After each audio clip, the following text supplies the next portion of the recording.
Eu tenho em recordação que o pastor, a pedido do meu Senhor, já tratei essa expressão aqui, em que acabamos de ler, não ficará pedra sobre pedra, se sabe que ela é escatológica, que eu quero dizer que ela se refere aos acontecimentos finais da história dos homens, e algumas vezes que o pastor teve a oportunidade de tratar esse assunto, eu até revisei lá para ver, me dirigi bastante ali para aquela questão do templo e da relação desse templo com a história dos judeus, com Jerusalém.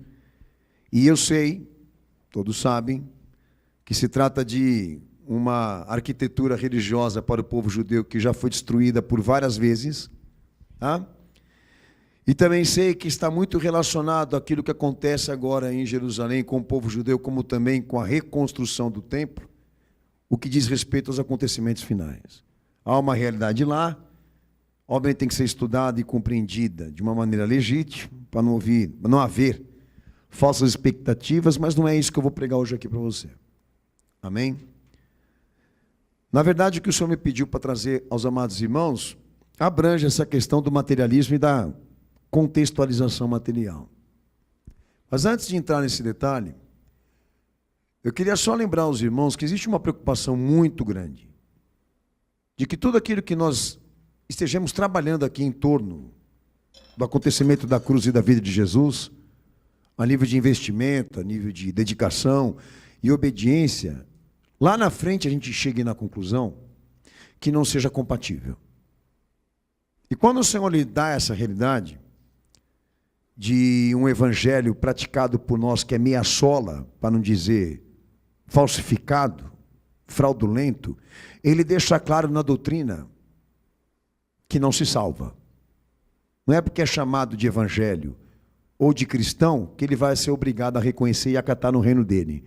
Porque tudo aquilo que corresponde a ele, a nível de iniciativas de fé, se alinha a ele e à doutrina dele. Então nós temos essa preocupação, entendendo que não é qualquer coisa ou a média que se salva, de que tudo aquilo que nós trabalhamos aqui, estamos trabalhando, chega a essa estimativa, a este nível, daquilo que ele pediu, daquilo que ele falou.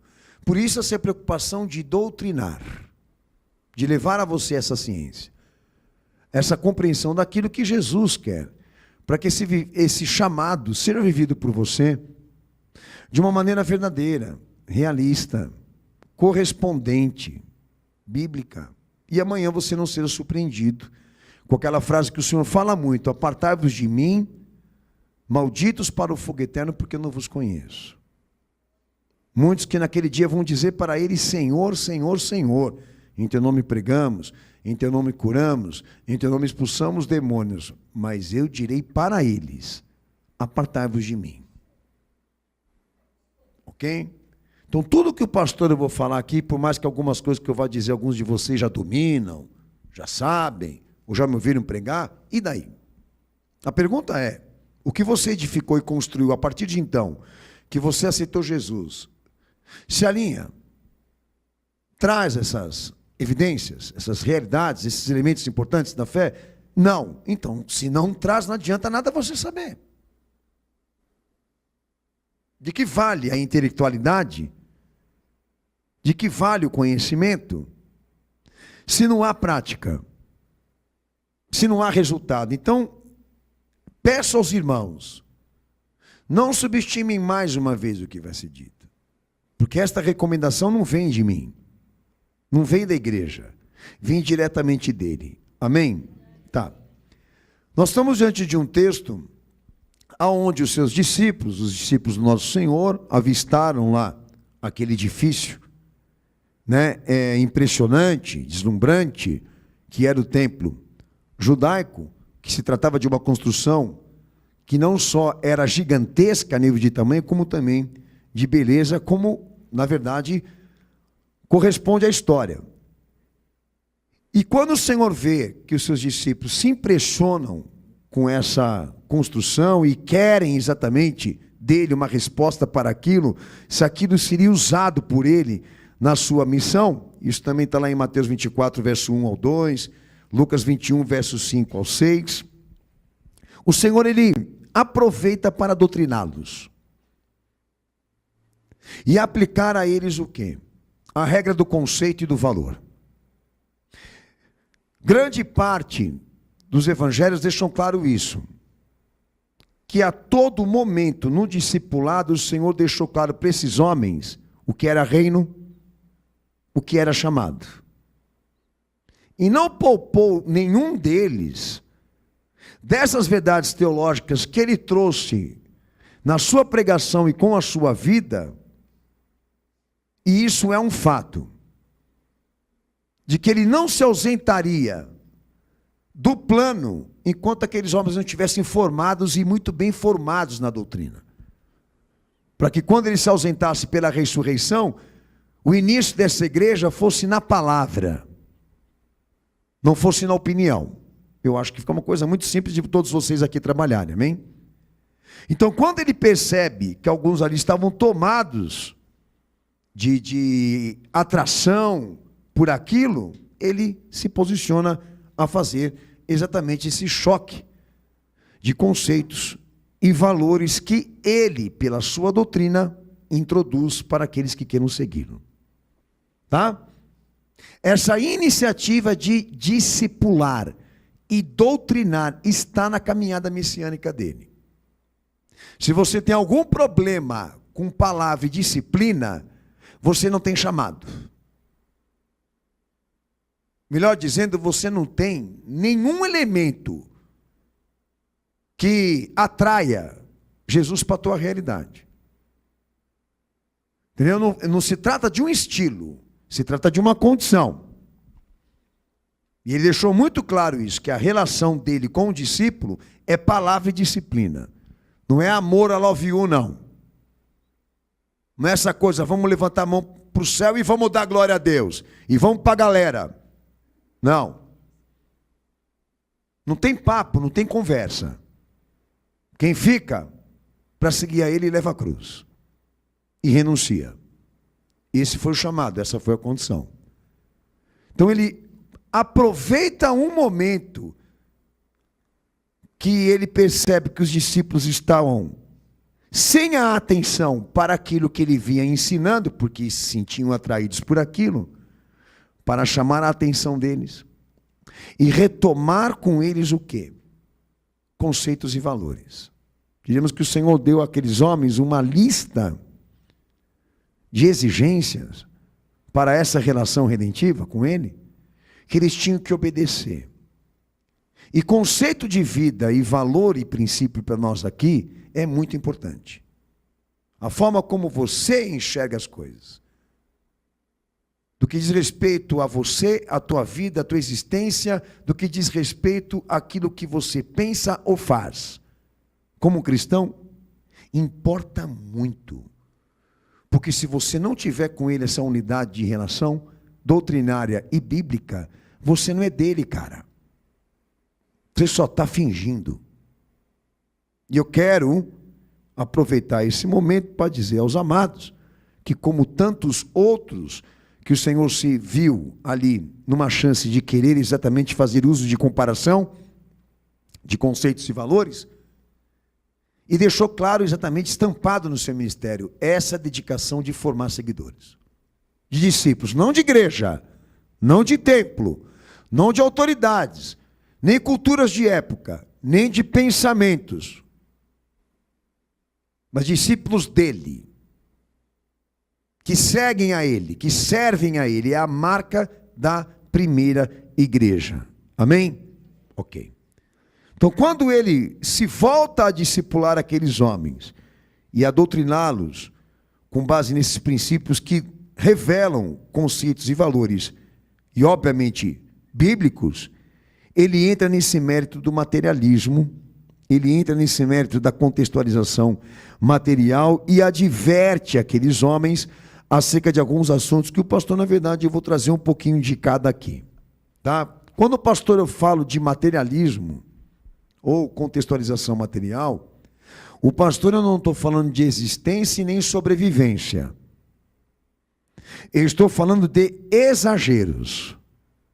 A teologia bíblica é muito clara. Deus não é nada contra a existência do homem, pelo contrário, como também a sua sobrevivência.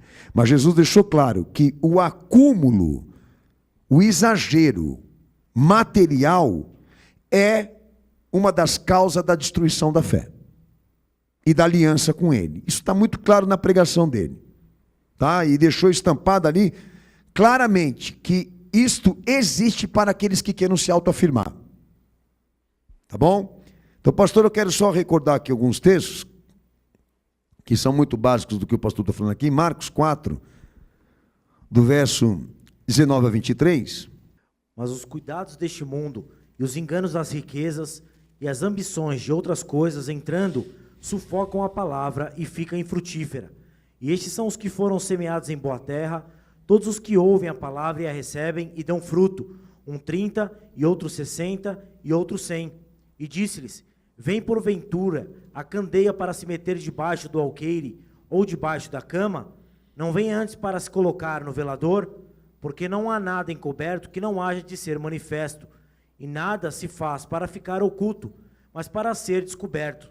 Se alguém tem ouvidos para ouvir, ouça. Amém? Daí como segue também em Mateus 19, 23, 1 Timóteo 6, 7, Mateus 16, versos 19 ao 20, Hebreus 11, 26, Mateus 19, 23, Tiago 5, 3, você vê que há textos e textos e textos que deixam claro o quê? Que existe um perigo eminente por detrás daqueles que se dedicam e se esforçam exatamente a ter esta posição de realização material. Ok? Então, como que... Eu não entrei no texto que eu li ainda, tá? Mas só deixando claro. A preocupação é essa aqui.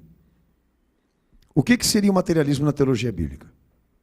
Um certo esforço humano de substituição de Deus. Por isso, esforço supremo. Porque está querendo colocar no lugar dele algo que é daqui. Um esforço supremo de substituição a Deus. Por isso, pela razão da matéria. Porque a matéria aqui, o corpo, ou a roupa, ou a comida, ou qualquer outra coisa que você queira colocar nisso, é o objeto dessa contemplação, como também dessa autoridade suprema que visa a substituição de Deus. Então diremos que o materialismo, ele gera ateísmo. Aonde existe o materialismo, existe a descrença da existência de Deus, como também isso. A oposição. Aonde entra o materialismo, entra o ateísmo. Por isso o materialismo é cultural, o materialismo é político, o materialismo é filosofia, porque o materialismo está espalhado para todo lugar. E quando eu disse claro aqui a vocês, eu não falo de existência nem sobrevivência, eu falo de um esforço do homem em substituir Deus pela matéria, porque como diz o materialismo filosófico, que a matéria é a base da existência do homem, e biblicamente falando não é. A base da existência do homem foi quem o criou, não aquilo que o alimenta, não aquilo que o sustenta a nível de recurso. Mas o materialismo filosófico pensa assim, que o homem depende da matéria, e toda matéria emancipa, toda matéria liberta. Por isso que a matéria é como se fosse para eles uma certa independência, uma autonomia, né? Uma certa autoridade de emancipação. Para vocês entenderem o que eu estou falando aqui, dinheiro, filho, grana, influência e poder. Tá bom? Não querendo ser muito difícil com você aqui. Então, aonde está o materialismo, está o ateísmo. Porque quem tem tendência a definir que para existir e viver, ele precisa de uma posição econômica e social, a tendência dele realmente é não precisar ou requerer a existência desse Deus. Ah, eu não vou ser assim. Mentira. Porque ele disse que é o caminho. Entendeu? Ele disse que é o caminho. O meu Senhor definiu que é o caminho de todos aqueles que vão abandonar a fé. Que vão ser exatamente, completamente trancados. Distantes desse chamado. Mas vamos lá. Texto de Mateus 10, 37 ao 39. Só para o pastor reforçar o que eu acabei de falar aqui. No DVD Era Digital, eu tratei esse materialismo cultural, político, filosófico, no que diz respeito às revoluções industriais, expliquei lá, né, que esse materialismo representa essa ideologia de produzir, produção ou mercado, que se transformou em tecnologias, que vai ser a tecnocracia, que vai ser a quarta revolução industrial, que vai ser o anticristo, porque o anticristo é uma pressão de mercado. Ele é uma proposta de mercado e tecnológico, tá? Mas vamos ler o texto, vamos lá. Quem ama o pai ou a mãe mais do que a mim, não é digno de mim. E quem ama o filho ou a filha mais do que a mim, não é digno de mim. E quem não toma a sua cruz e não segue após mim, não é digno de mim. Quem achar a sua vida, perdê-la-á. E quem perder a sua vida por amor de mim, achá-la-á. Tá, Jesus está indo contra o sentimento, ele está indo contra o valor da família? Não, ele está deixando claro o quê? Que ele não aceita ser substituído por nada e ninguém. Ele não está indo contra a importância da família e nem a existência afetiva. Ele está deixando claro o quê? Que estas coisas que muitas vezes também autoafirmam, estas coisas que muitas vezes também alimentam interesses, tá? A vida, ou a família, ou as coisas, não pode substituí-lo. Ele não aceita. Então diremos que tudo pode ser materialismo, pastor? Tudo pode ser materialismo a partir do momento que você não controlar. A partir do momento que você não souber estabelecer esses limites. Quando deixa de ser sobrevivência, para ser uma autonomia. Quando deixa de ser sobrevivência, para ser uma emancipação. Porque você passa a depender daquelas coisas, para viver e existir.